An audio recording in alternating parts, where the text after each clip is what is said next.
Bienvenido a Lectura Bíblica en un año. Gracias por unirte a este hermoso devocional para encontrarnos con Dios en su palabra. Nuestro deseo es que tu relación con Dios crezca y se fortalezca. Amado, ruego que seas prosperado en todo así como prospera tu alma, y que tengas buena salud. Tercera carta de Juan capítulo 1, verso 2. El libro de Jueces, capítulo 4.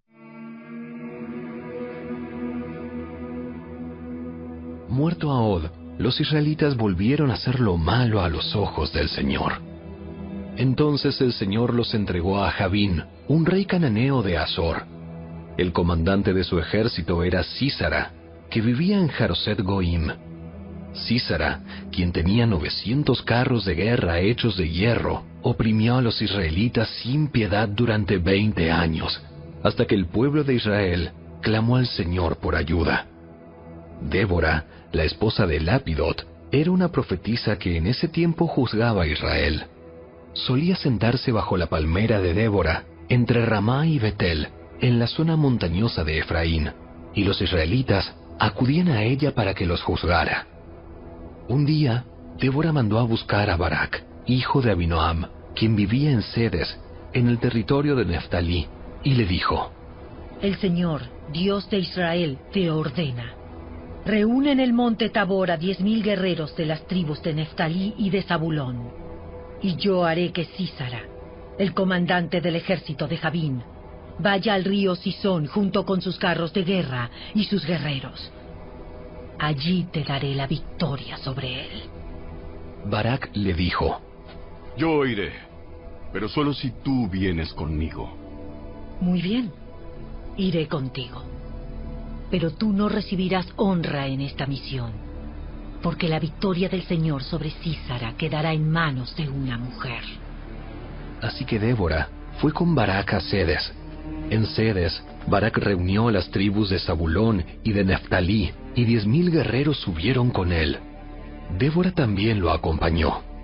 Ahora bien, Heber el Ceneo, un descendiente de Hobab, cuñado de Moisés, se había separado de los demás miembros de su tribu y armó su carpa junto al roble de Saanaim, cerca de Sedes.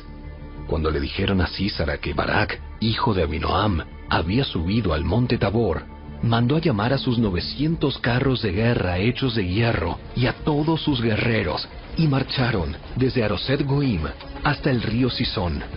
Entonces Débora le dijo a Barak: Prepárate. Hoy es el día en que el Señor te dará la victoria sobre Sísara, porque el Señor marcha delante de ti. Así que Barak descendió las laderas del monte Tabor, al frente de sus 10,000 guerreros para entrar en batalla. Cuando Barak atacó, el Señor llenó de pánico a Sísara y a todos sus carros de guerra y a sus guerreros. Sísara saltó de su carro de guerra y escapó a pie. Entonces Barak persiguió a los carros y al ejército enemigo hasta Jaroset Goim y mató a todos los guerreros de Sísara. Ni uno solo quedó con vida.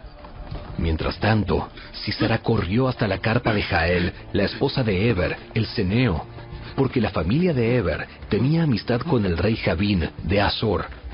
Jael salió al encuentro de Sísara y le dijo: Entra en mi carpa, señor. Venga, no tenga miedo. Así que él entró en la carpa y ella lo cubrió con una manta. Dame un poco de agua, por favor. Tengo sed. Así que ella le dio leche de una bolsa de cuero y volvió a cubrirlo. Párate en la puerta de la carpa. Si alguien viene y pregunta si hay alguien adentro, dile que no. Pero cuando Sísara se durmió por tanto agotamiento, Jael se le acercó en silencio con un martillo y una estaca en la mano. Entonces le clavó la estaca en la sien, hasta que quedó clavada en el suelo, y así murió. Cuando Barak llegó en busca de Sísara, Jael salió a su encuentro y le dijo: Ven, te mostraré al hombre que buscas. Entonces él entró en la carpa tras ella, y allí encontró a Sísara muerto, tendido en el suelo con la estaca atravesada en la sien. Por lo tanto, ese día Israel vio a Dios derrotar a Jabín, el rey cananeo, Y a partir de entonces, Israel se hizo cada vez más fuerte contra el rey Jabín, hasta que finalmente lo destruyó.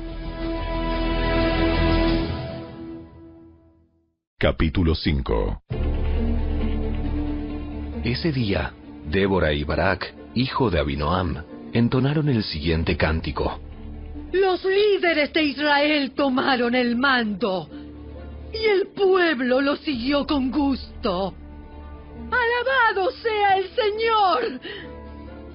Escuchen, ustedes reyes, presten atención, ustedes gobernantes poderosos, pues cantaré al Señor, tocaré música para el Señor, Dios de Israel. Señor, cuando saliste de Seir y marchaste por los campos de Edom, la tierra tembló y los cielos nublados derramaron lluvias torrenciales. Las montañas temblaron ante la presencia del Señor, Dios del monte Sinaí, ante la presencia del Señor, Dios de Israel. En los días de Samgar, hijo de Anat, y en los días de Jael, la gente evitaba las rutas principales, y los viajeros no salían de los caminos sinuosos. Ya quedaba poca gente en las aldeas de Israel, hasta que Débora surgió como una madre para Israel. Cuando Israel escogió nuevos dioses, la guerra estalló a las puertas de la ciudad. Sin embargo, no se veía ni un escudo, ni una lanza entre 40,000 guerreros de Israel. Mi corazón está con los comandantes de Israel, con los que se ofrecieron para la guerra. ¡Alabado sea el Señor! Piensen en esto. Ustedes que cabalgan en burros selectos. Ustedes que se sientan sobre elaboradas mantas de caballo. Y ustedes que andan por el camino. Escuchen a los músicos de las aldeas que están reunidos junto a los abrevaderos. Relatan las justas victorias del Señor y los triunfos de sus aldeanos en Israel. Entonces, el pueblo del Señor descendió a las puertas de la ciudad. ¡Despierta, Débora! ¡Despierta! ¡Despierta! ¡Despierta y entona un cántico! ¡Levántate, Barak! ¡Llévate a tus cautivos, hijo de Abinoam! De Tabor descendieron los pocos para juntarse con los nobles. El pueblo del Señor marchó colina abajo contra poderosos guerreros. Descendieron de Efraín, tierra que antes pertenecía a los amalecitas. Te siguieron a ti, Benjamín, con tus tropas. De Maquir, los comandantes descendieron a paso de marcha. Desde Zabulón llegaron los que llevan el bastón de mando. Los príncipes de Isaacar estuvieron con Débora y Barak. Siguieron a Barak a toda prisa hasta el valle. Pero en la tribu de Rubén hubo gran indecisión. ¿Por qué se quedaron sentados en su casa entre los rediles para oír a los pastores silbar a sus rebaños? Así es. En la tribu de Rubén hubo gran indecisión. Galaad permaneció al oriente del Jordán. ¿Y por qué Dan se quedó en su casa? Aser se sentó sin moverse a la orilla del mar y permaneció en sus puertos. Pero Zabulón arriesgó la vida, igual que Neftalí, en las alturas del campo de batalla. Los reyes de Canaán llegaron y pelearon en Taanac, cerca de los manantiales de Megiddo, pero no se llevaron tesoros de plata. Desde el cielo lucharon las estrellas. Las estrellas en sus órbitas pelearon contra Sísara. El río Sison arrasó con ellos, ese antiguo torrente llamado Sison. Marcha hacia adelante con valor, alma mía. Luego, los cascos de los caballos martillaron el suelo, el galope resonante de los poderosos corceles de Sísara. ¡Que sean malditos los habitantes de Meros!, dijo el ángel del Señor. ¡Que sean completamente malditos, porque no vinieron para ayudar al Señor contra los poderosos guerreros! La más bendita entre las mujeres es Jael, la esposa de Eber, el ceneo. Bendita sea más que todas las mujeres que viven en carpas. Císara le pidió agua y ella le dio leche. En un tazón digno de nobles le trajo yogur. Después tomó una estaca con la mano izquierda y con la derecha el martillo del trabajador. Golpeó a Císara con el martillo y le aplastó la cabeza. Con un terrible golpe le atravesó las sienes. Él se desplomó, cayó, quedó inmóvil, tendido a sus pies. Y allí donde cayó, quedó muerto. Por la ventana se asomó la madre de Císara. Desde la ventana esperaba su regreso mientras decía: ¿por qué tarda tanto en llegar su carro? ¿Por qué no oímos el sonido de las ruedas del carro? Sus sabias mujeres le responden, y ella se repite estas palabras a sí misma. Seguramente están repartiendo el botín que capturaron, que tendrá 1 o 2 mujeres para cada hombre. Habrá túnicas llenas de todos los colores para Císara y para mí. Coloridas túnicas con bordados. Seguro que en el botín hay túnicas de colores y bordadas de ambos lados. Señor, que todos tus enemigos mueran como Císara. Pero los que te aman, que se levanten como el sol cuando brilla con toda su fuerza. Después, hubo paz en la tierra durante 40 años.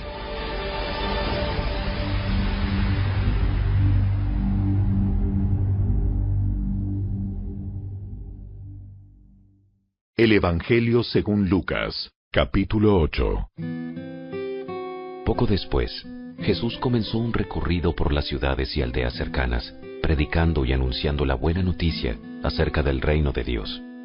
Llevó consigo a sus 12 discípulos, junto con algunas mujeres que habían sido sanadas de espíritus malignos y enfermedades.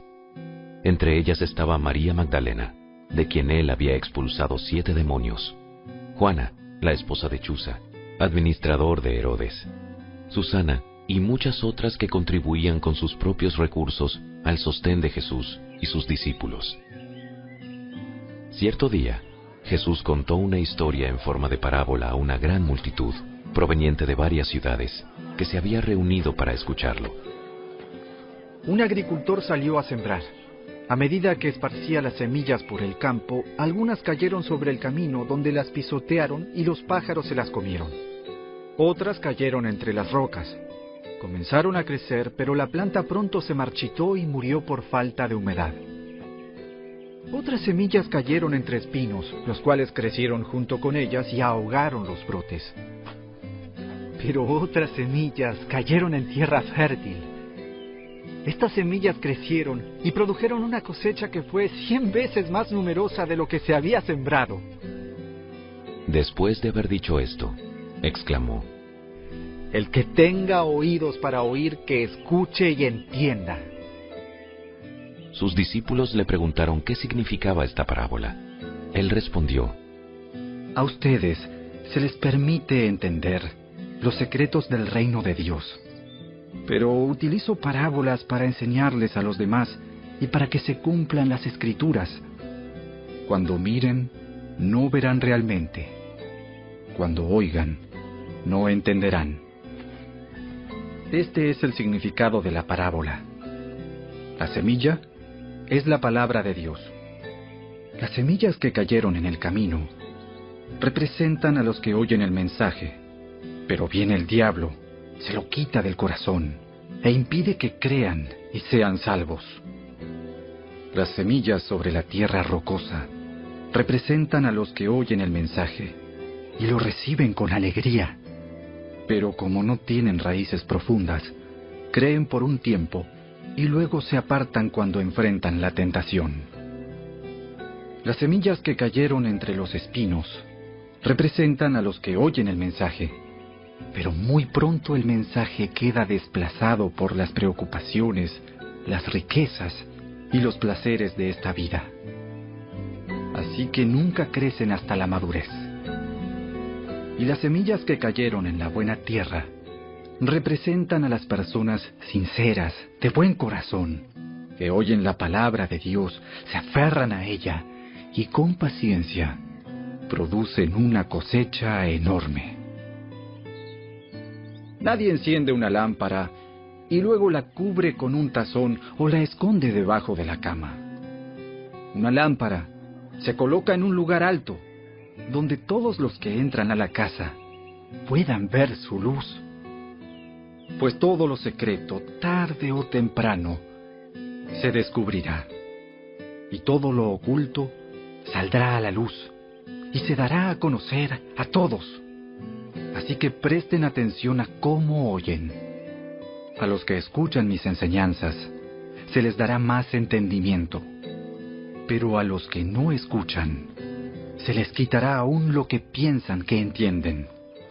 Entonces la madre y los hermanos de Jesús vinieron a verlo, pero no pudieron acercarse a él debido a la gran cantidad de gente. Alguien le dijo a Jesús: Tu madre y tus hermanos están parados afuera y quieren verte. Mi madre y mis hermanos son todos los que oyen la palabra de Dios y la obedecen.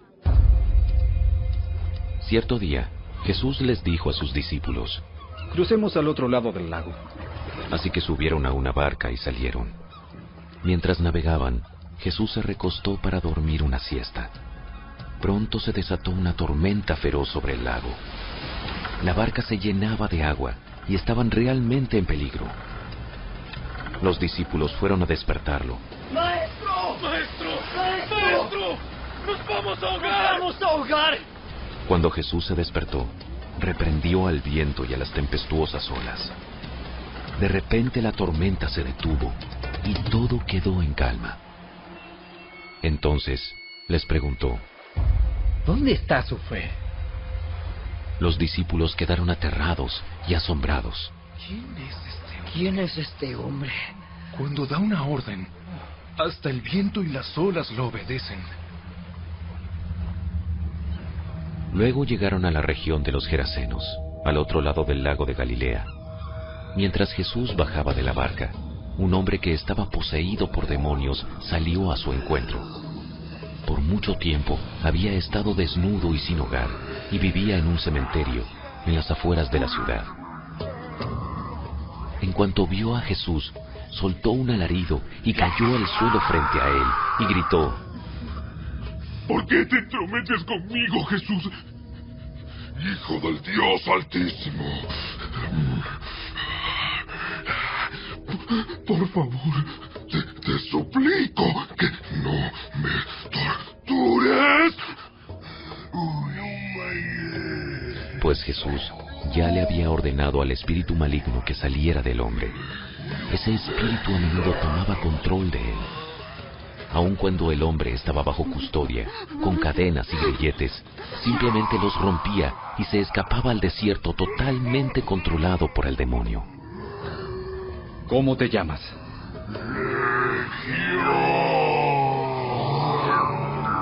Contestó, porque estaba lleno de muchos demonios.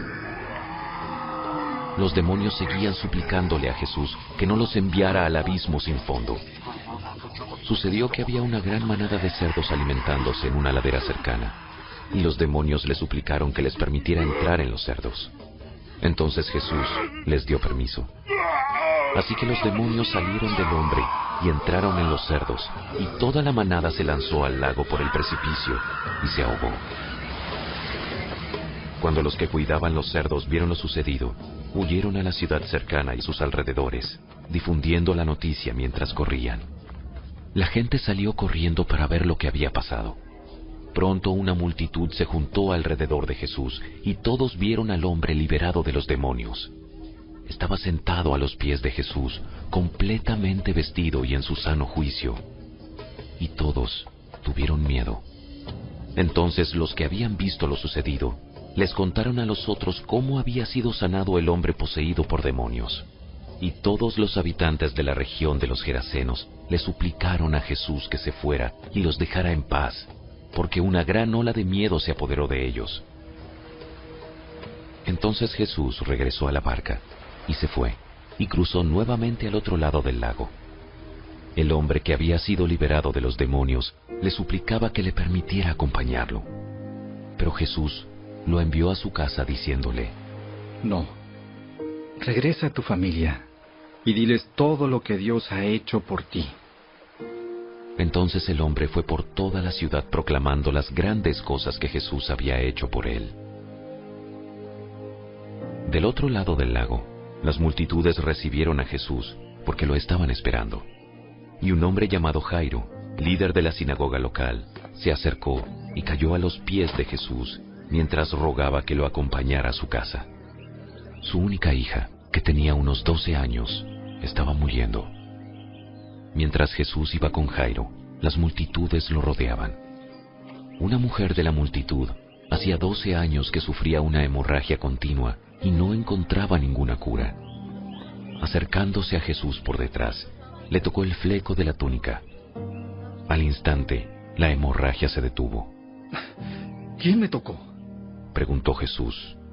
Todos negaron, y Pedro dijo: Maestro, la multitud entera se apretuja contra ti. Alguien me tocó a propósito, porque yo sentí que salió poder sanador de mí. Cuando la mujer se dio cuenta de que no podía permanecer oculta, comenzó a temblar y cayó de rodillas frente a Jesús. A oídos de toda la multitud, ella le explicó por qué lo había tocado y cómo había sido sanada al instante. Hija, tu fe te ha sanado. Ve en paz.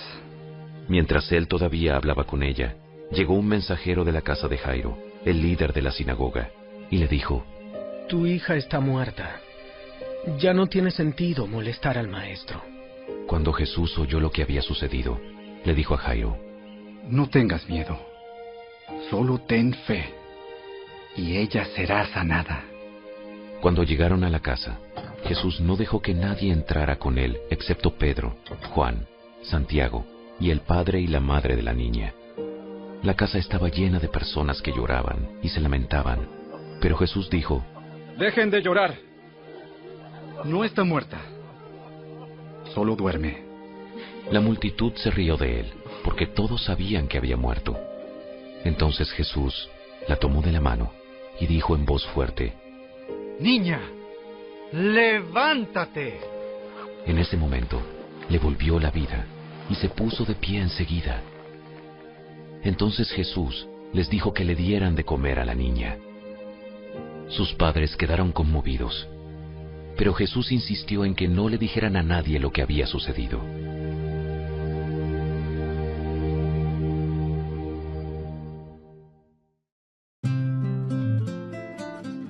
Gracias por acompañarnos. Te esperamos el día de mañana. En mi corazón he atesorado tu palabra, para no pecar contra ti. Salmo 119, verso 11.